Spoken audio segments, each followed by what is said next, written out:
Sure. Okay, hi Laura. Hi. So yeah, this is really cool because she's part of the family, right? Okay. Yes. So and to have somebody in the family that does this kind of stuff. Oh, thank you. All right. So yeah, this is my lair. My name is Laura. Online, I go by Kazul. That's just a fun gamer name that I've had. And Why'd you decide on Kazul?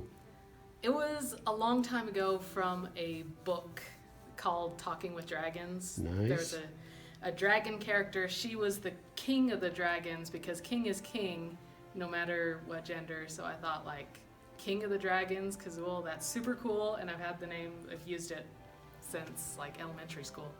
Okay. So Ellie, Yeah. Kazul and cool, what is that? It's kind of like the same thing. It's a rhyme, isn't it? Yeah. Okay, cool. All right, so here, why don't you get in closer to, because you got a lot of questions, Yeah. don't you? All right. Okay, so should we have Laura kind of walk you around Yeah. and show you all the stuff she wants us to know, and then you can ask some questions about that? Yeah. Cool, all right. Okay. All right, so we'll start out here. This is my giant whiteboard of awesome. I love this thing. I like to write some positive notes to myself. Okay. Keep Can we photos zoom in of- on those? Sure. Okay. I like to decorate with oh. magnets. Right, so be proactive. That's a good, Yeah. all right. Begin with the end in mind. So she already knows kind of where she wants that to go, right? Yeah. Okay. First things first. So Laura, what does that mean? Put first things first. Well, you have to put things in order. Like you can't start, like when you're building a big costume or a big project, you can't jump right into the big cool details right away. You have to like start with the foundation and think about like, you know, if I'm putting on this costume, what goes underneath the outside layers and things like that. So you gotta think in order. You can't jump ahead. Okay. But yeah, just from books I've been reading, I like to write myself little notes and keep inspirational magnets and art around. Keep reference things up like paint chips for upcoming projects. I have a list of projects that I'm working on just to keep them in the front of my mind. This Halloween dragon is going to be real neat. You might want to come back for that one. So can you tell us where we are in your studio now? Well, this is my recording studio. So I make YouTube videos showing how to make cool monsters like this and doing tutorials, sharing tips. And so this is where I sit and record it. I have a nice backdrop for when I'm sitting. The camera usually sits right there. And I sit here and talk about things. And when I'm actually building, I'm over in this corner and can have my camera like over my shoulder looking at what I'm actually working on. So what is this monster? This is one of the builds that I've made. This is my demon goat man.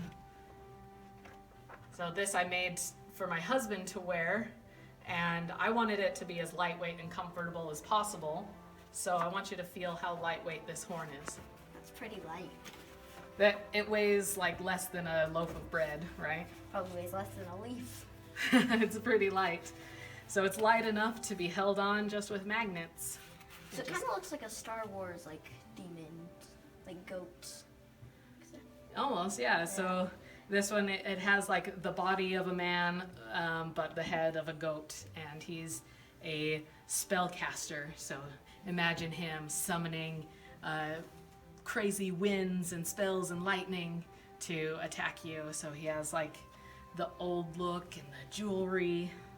So kind of like a minotaur, so to speak, or a centaur, right? Yeah, except a goat. Except Instead a of a goat. bull. And that's a pretty crazy goat, huh? So like what made you think of this? This was actually inspired by a video game that I like to play called Diablo, and this is just one of the enemies that you fight in there. I thought it was a really cool design, so I wanted to build it. So, Girl Power One, Laura just mentioned she's got a YouTube channel where she does her own. Should we put a link in there? Yeah. So people can follow Laura too? Yeah. Okay, cool. So there's lots of stuff here. This is her little studio. Not little studio, it's actually really good. She's got great lighting and stuff like that. Who is our friend here at the front, Laura? This is a little dragon taxidermy that I'm working on right now on my channel. I have a video of exactly how I built up to this point, but it's just, I wanted to build a fantasy taxidermy that was posable. So I have this little guy. So like, could you put it on like your front door for Halloween or something? Yeah, absolutely. I want to be able to hang it on my wall, and whenever I feel like changing the pose, just have it there. Kind of like if I would have gone out as a mighty warrior and slain the dragon and hung it on my wall. It's very nice.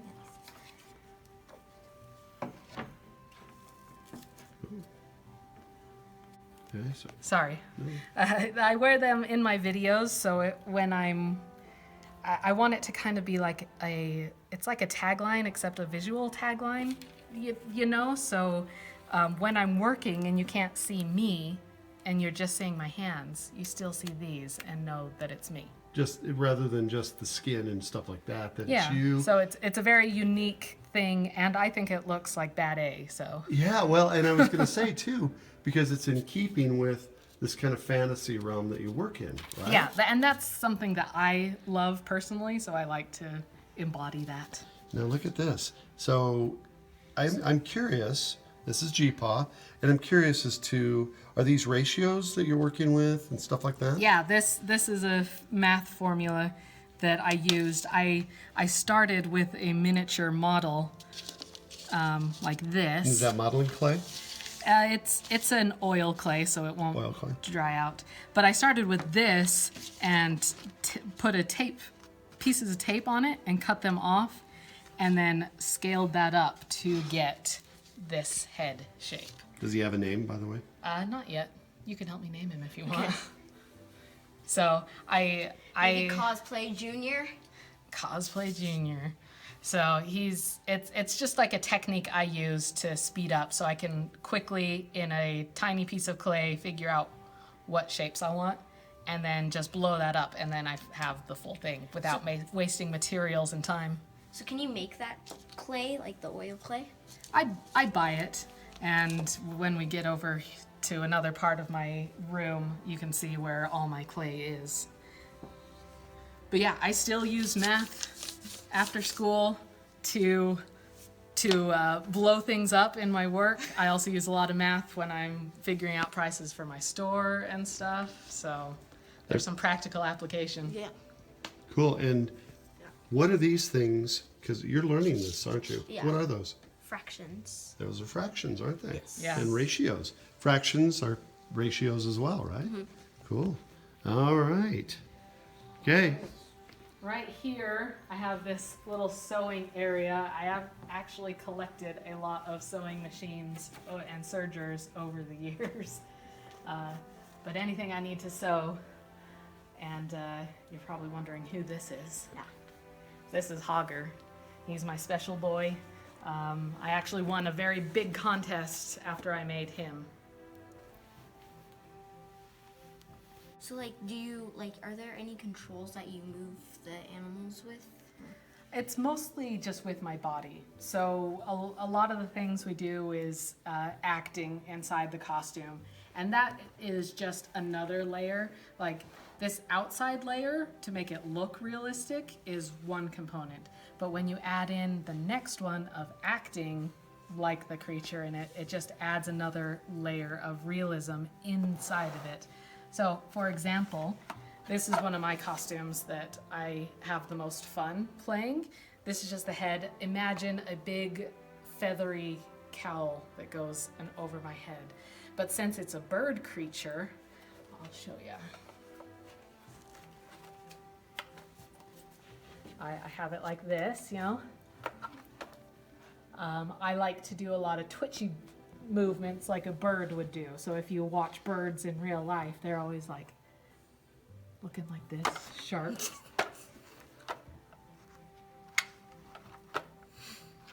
Nice birdie. So there's things like that. Also, this character is very like crooked, and so when I'm in the full costume, I'm hunched over like this. I have my hands twisted, and I'm moving around like this. I even go as far as when I'm walking like this to adopt a limp to make it look like this character is just really twisted and cursed.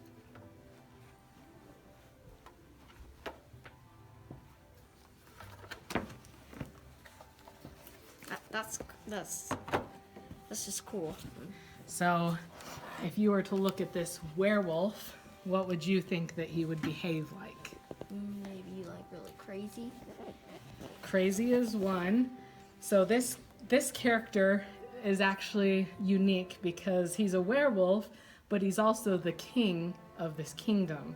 So he's actually very regal and proper, but he's also a werewolf that can't control his urges, so to speak. So here, I'm going to let you put this one on, and you can see that this one you'll be able to see out of his mouth. It's kind of funny because while you're looking out, it looks like you've been swallowed by a monster. So you might need to take your glasses off for a sec.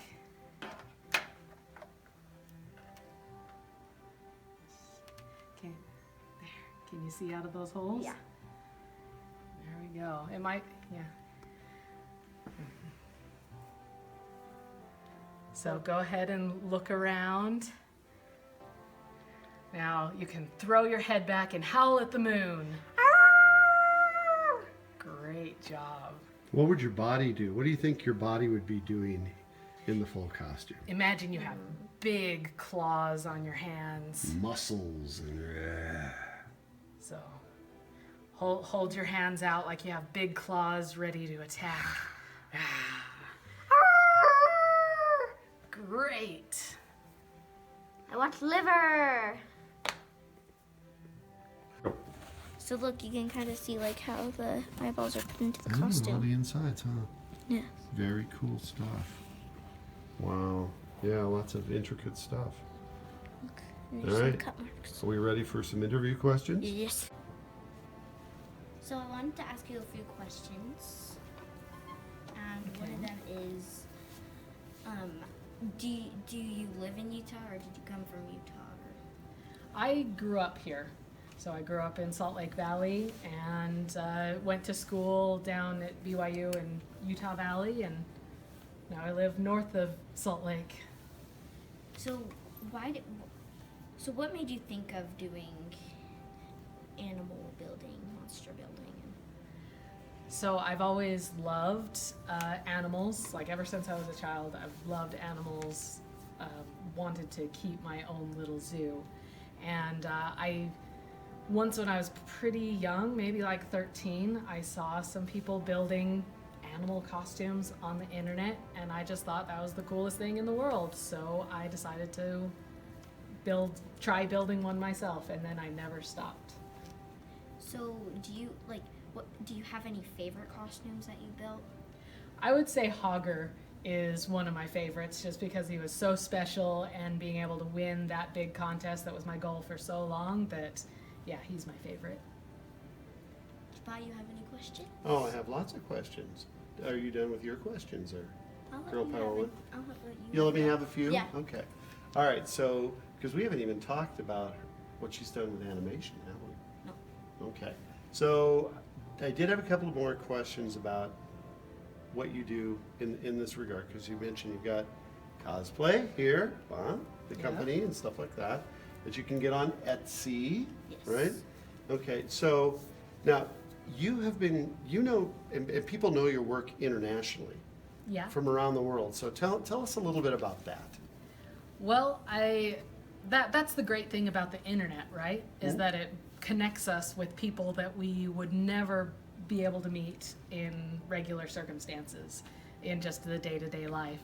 So I do have many friends that I've made from over in Europe, and even connections that I've made in Japan and Australia and Brazil and Mexico. And it's awesome to be able to pull from all that talent and be able to meet people. And because I won this contest and have been putting my work out there for so long, like some conventions even recognize that and have invited me as guests. So they pay for my trip to come to their convention and teach the attendees of their convention things about building costumes. So I think the farthest I've ever been from home is Stockholm, Sweden. But, I was going to say, you were in Europe at a conference, and it was Yes. Stockholm, right? Yep. Okay, so tell us a little bit about that particular conference. That one was very cool because the thing I love about Europe is all the countries are pretty small and close together, so there's tons of different people. Here in the States, like... We're a continent, aren't we? We're a continent. Yeah. So it's like everyone speaks English, basically, and there's just so much diversity over in Europe, and it was really cool to meet the people from not only in Sweden, but England and the Netherlands and Germany and France and all these people. And Sharing the common interest in this kind of stuff. Yes. That's Wow. a lot of people. I know, and imagine that. I know. Teaching an international audience how to make these kind of things, right? Yes. Very, very cool. All right, so did you have any other questions about her? Now, so these are also, because they're associated with gaming, cosplay, or yeah, it's COS play. Yes. Right? Costume play, Yes, right? Is what that's it's- right. Why don't you tell us a little bit about cosplay? Well, like you said, cosplay, it's just a mishmash of the words costume and play. And so there's a lot, it's a big umbrella of lots of different things. So I really love video games, so a lot of my costumes and cosplay come from video games. But a lot of cosplay can also be from, Marvel characters, superheroes. Right, superheroes. They can be from anime, which is Japanese animation. Like, you could even consider historical costume recreation. Like the a Founding form. Fathers or Yeah. King Like, Arthur. so wait, could you like turn a superhero into a deadly superhero? Yeah, Like you can do mishmashes like that. I saw this really cool Iron Man suit that was built entirely with hand-tooled leather, and they made him look like a knight.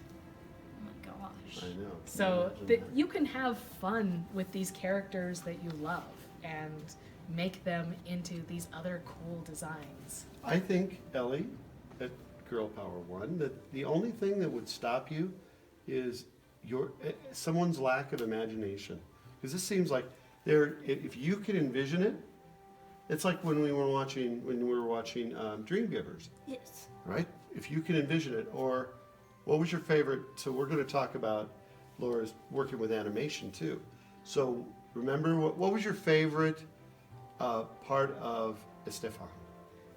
Probably when Estefan is done with the lady's hair and He's like, tried so many things. huh? yeah, and then when she walks out, there's just this one little like hair, and then like poof, there's a bunch of hair on her head, and so sad. Do you think that would happen in real life? No. But it can happen in the In mind of the animation. creators, right? Yes. All right, so we would like to talk a little bit about what questions do you have of Laura on animation? Like what was one of your ideas for the animations? So for that project, that was a big group project. So everybody in my graduating class, when we started into the program, there was like 20 of us, and we all worked together to build that one film. So we all brought ideas and pitched them to each other, and we chose one idea. It wasn't my idea that was chosen, but we all worked together on this one idea for 3 years. Was how long it took us to make. This is Estefan, right? Mm-hmm. Okay. Wow, 3 So- years. 3 years. So and what was your idea for the? I had this cool like monster post-apocalyptic ruined city idea that I don't really remember. It wasn't very good idea. That's why it wasn't chosen. Although that would be cool for another piece of animation, wouldn't it? Yeah. So, So- but this one was much more fun. I was going to think about this. To go from an idea of like post-apocalyptic destroyed city to hairdresser extraordinaire, Yes. Stefan. What we loved about Estefan was that he was such a strong character. Like mine was like a story, but it didn't focus really on a character. So from that, I learned the importance of characters, like putting the personality and the story into the character. So Hogger here, you see he has a lot of expression in his face, but he also has different storytelling elements to him. Did you notice that he has some cuts on his nose? Yeah, I didn't notice it till like the thing we got. And earlier you pointed out that he has notches in his ear. Yeah. So he could have gotten all those notches in his ear from fights that he's been in, cuts on his nose from fights that he's been in. Wow. His teeth are really yellow. That means you know that his breath probably smells really bad, and he doesn't take care of his hygiene, so he probably stinks. No deodorant on that guy. Yeah. Woo! He has a prop axe that I made to look like it was really worn out, like it had been, he hadn't polished it or taken care of it since he stole it from the guy that he stole it from. And so like different things, like focusing on the character and giving them story and details that like tell and lend to that character was an important thing that I learned from doing animation at school. So would you ever want to make a movie out of Hogger? I would, and that's one thing that I would love to do on my YouTube channel. I'm trying to get the skills that I need to be able to direct that kind of filmmaking, but I do have a lot of friends that would be willing to help me. Now think about that. Laura's even helped us on our videos here. Yes. So she's got even stronger skills than we do right now. Yes. So let's talk about Dreamgiver. Okay. Tell us a little bit about Dreamgiver, because that's Yes. a really unique story. And one thing Ellie and I were talking about It's on the way it's over. kind of like a scary. A little dark in the Yeah. end, huh? Like And the big dragon did like the Yeah. animal yeah. in the cave. So how did you guys come up with? So that was another team effort at BYU. Yes. Okay. So that one was actually more a vision of one student that was older than me. So he was like almost graduated the same year that I came in. And he had this vision that he really wanted to make this movie. So he was recruiting students to help him build this. So when I joined that team, the story was already there. And the plan, each shot had been planned out, and I was just there to help him bring that to life. So my job mostly was to draw the frames, because you notice that one had 3D animation, which was the part where the dream giver, when he came into the room and was dropping the dreams, that was in 3D, but then in the dreams that was 2D. So that means that those frames were drawn, each frame was drawn one by one and then played for just like a fraction of a second on top of each other to get the effect. That must be a lot of drawing that you had to do. It was a lot of drawing, and that's why you need a team of people to help you. So, Because like one person can handle one scene and then one person. yep, that's exactly how we It's like a split it team. up. It was scene by scene. So when you were talking about Dreamgivers, okay, he was in an astronaut's costume. Yeah. So what was the thought then in going from, because clearly that was a nightmare that he was having, not one of the pleasant dreams like this. Well, it started out as a pleasant dream. Right. Like he dreamed of being an astronaut and exploring these strange worlds, but then it accidentally became a nightmare, and the dream giver had to go and help him escape that nightmare and have a good ending to his dream. Very cool. Yeah, that was, I love that idea, because you often wonder, and what I liked about Dreamgiver is he's kind of this skinny character with wings and these great big goggles, Like Yeah. So what were you trying to, I know this sounds like an esoteric, deep question, but it's not really. So why did the team, or this guy on the team, why did you want the Dreamgiver to look like that? That's actually, I don't really know his inspiration for that, Yeah. because like I said, a lot of that was set before I joined the Right. team. So I don't know. I think they wanted him to be a little bit insect-like, so skinny with large eyes and those bug wings, like kind of lended itself to being more. I thought he was like a skinny, Reminiscent of skinny an- tooth fairy. Well, that's what I was thinking Yeah, too. yeah, He looked like a skinny tooth fairy. It could have been. You know, with the goggles. Dream because fairy, dream fairy. I know, 'cause skinny he- dream fairy. he's got to go through the atmosphere and those rocks hitting his eyes, and so he's got to Yeah. have the goggles, right? Yes. And then the dreams came out of. Do you remember what the dreams came out of? Eggs. Yeah, they were like eggs, right? Glowing Yeah. And I think eggs. there's probably something symbolic about that, don't you think? Yeah. That dreams grow, like Dreams things out of an egg. grow. Right? Yes. Very cool. All right. So, is there anything else in the final portion of our interview that, because I have a couple of questions, what do you have, Girl Power One? Like, has it been your thing to like make these like forever since you were a kid? I started when I was about in high school, was when I found the people who made them online. These kind of costumes, they can be pretty expensive. So I was trying to save money for the materials to build it. And I didn't get my materials to build like one with this fake fur until I was in college. But all my life I've kind of been creative and building stuff out of cheap things like cardboard and modeling clay.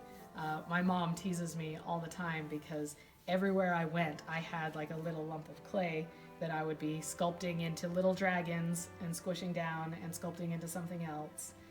Anywhere I went, even like church and school was a little tricky, but during recess I'd pull it out and do it. So I just always was creative and wanting to build things. So see if you don't think you are creative, you are. Work at it, right? Yes. Okay. Yeah. And what was that about? You had a great quote about passion in your work. Yes.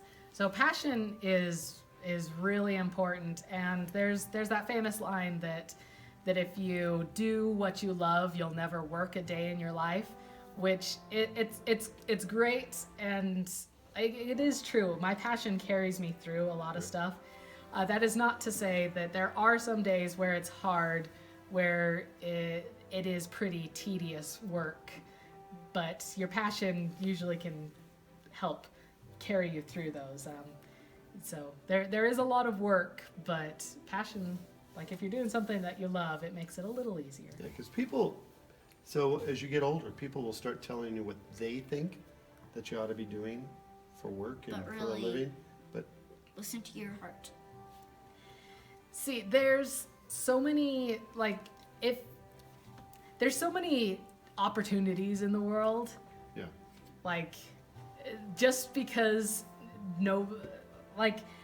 anytime I tell people what I do, that I make monster costumes on YouTube for a living, they've never heard of that before. I may be like the first one to be doing that that they've ever met, and it's totally possible. So guess, look, I would think she's an inspiration, wouldn't you? Huh? So my question, my final question. Do you have any other questions there? No. Okay, my final question is, because this YouTube channel is aimed at grandparents and especially grandkids, and having fun in the relationships. What would you tell someone 9 years old who thought this was really, really cool, and really said, I want to do this? What would you tell them to do? I would tell them to just try, just start building stuff and keep at it, because you won't be able to build something like this right when you first start. Right. But as long as you're trying and having fun and keep on going, you can build on skills and build yourself up to the point where I've been doing this for, like, being creative for 30 years, and I'm to the point where I can build this, and you may be at the 7-year level. Like, I like to think in terms of video games. I'm level 30 Sure. now. Ah. And if you're starting at level 7, you won't have as many skills as me, but you can work towards them and build up as long as you just try and do it. Like when you were helping Grandma get, what's that fish one? Fishdom? Fishdom. Yeah. You were helping Grandma get to. Yeah, and I was like on a level like 200. Yeah. Grandma was like But I got at one question. 12. Okay, go ahead. What's your So, question? so when when did you feel that like you could build this without messing up? Oh, see, that's the thing. You can't be afraid to mess up. Like, failing is a normal part of my job. Like, I had to redo parts of him. Like, this is like the third nose that I made. This was the second set of eyes. And, that, like, you can't be afraid to mess up, because messing up isn't bad. That's just you learning something. You get better and better as you Yeah. mess up. Yeah, you know what a mistake tells you? Don't do that again. Don't do that You again. always learn from those Mistakes. things. Yeah. And see, I love this quote, that successful people have failed more times than you've even tried. I So, love that. Like Thomas Picasso. Edison, like, how many light Thomas Edison. bulbs did he make before he Over made? 10,000 different, he used over, do you know who Thomas Edison is? Yes, Makes he- the light bulb, right? Yeah. Okay, and a lot of other inventions. He had over 10,000 different materials for the filament in the light Someone bulb. thought of the light bulb and then he kept on working on it. See, Yeah, so- and I think that's right. Thomas Jefferson. You've had more failures than some people have even had tries until you get it right. And it's not even right. There's 10,000 solutions. So Hogger could have looked exactly like this, but he probably could add some other variations and Yeah. still would have been a See, Hogger. in cosplay, there's lots of people that make Superman costumes, but they all look a little different because each person making them is a little different and has different skills. And so, like, you shouldn't be afraid to make the same character as anybody else has made, just because you are unique and you can bring your own uniqueness to whatever you want to try. So I saw this like werewolf kind of character back there. Is Yeah. that like That's kind of like my bird character. It's a little bit based Oh. off of him. Yeah, so. you can see that with the beak. oh yeah. You can't really see the beak back there, but there's the beak there. And Yeah, then the claw. and the claws. Yeah. Very cool. All right. I think Laura's got a family, so I think we should probably let her go. So, any other questions? No. And Laura, I can't tell you how this was such an honor Oh, and thank such an you. opportunity. Like I said, we see Laura all the time at family stuff, don't we? Yeah. And So, so go to to our have- YouTube channel and go to that's- what? And Laura, why don't you tell us? You have your own YouTube channel, Yes. okay? So it is Cosplay videos. So KAZPLAY videos. Okay, and we'll put the link up on this video so you guys can go to that. And your company is, Cosplay. and So it's listed on. I have it on Etsy, but I also have my own website, cosplay.com. Good. And I know, even though it may not be related, you do have a podcast, Yep. or at least, I have a podcast. It's called Pause Screen. So and tell us a little bit about that. it's with some of my very good friends that I still have from that, I don't know. One of the friends that I do it with, I've known since first grade. So Yeah. we've been really close all our lives. We just talk about video games, like the new games coming out, video games we're playing, kind of break down video game design and reviews, and Nice. just Okay. we love video games. I know. And who would have thought 20 years ago that Right. any of those things, could you know, could make cosplay, a this, business, yeah. you know, podcast, who would have thought 20 years ago? That's what technology is, isn't it? yes. And it'll be way different when you're 20 years old, 20 years older at 29. Everybody can be creative. Like Yep. all Even your if you kids, think all you your aren't. parents have a smartphone that is more powerful than any computer that I had growing up at your age. That's right. So That's right. There's a lot of There's- stuff you can do on. there's a on lot some of these new creative smart- stuff you can do on the phone. Yeah, very cool. All right, well, Laura, thank you so much. Yep, And you're again, welcome. GPA and Girl Girl Power Channel Channel. with Laura Mercer, the consummate cosplay costume designer in the world. And Hogger. And Hogger, thank you. Bye. He's a good